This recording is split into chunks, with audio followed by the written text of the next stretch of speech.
हाय दोस्तों, मेरे पास आया है वीवो का बहुत ओल्ड मॉडल V3 मॉडल है। इसको कस्टमर लेके आया तो बोला भाई इसका चार्जिंग नहीं हो रहा। तो मैं बोला भाई पहले तो मैं मना कर दिया, भाई नहीं हो पाएगा।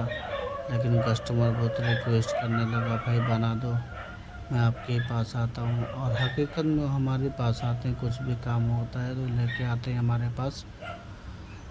तो मैं बोला ठीक है, मेरे को शाम तक का टाइम दो, मैं सामान मंगा के फिर लगा के देता हूँ।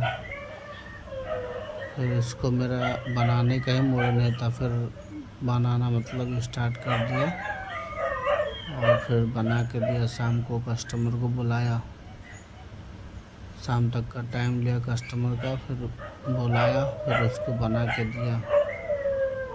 लेकिन इसका ये मोबाइल का बहुत रिस्क रहता है, इसके लिए मैं मना कर रहा था, क्योंकि इसका डिस्प्ले का जो पट्टी रहता है वो बहुत नाजुक रहता है, सब पूरा स्टिप पे रहता है ना। तो दो तीन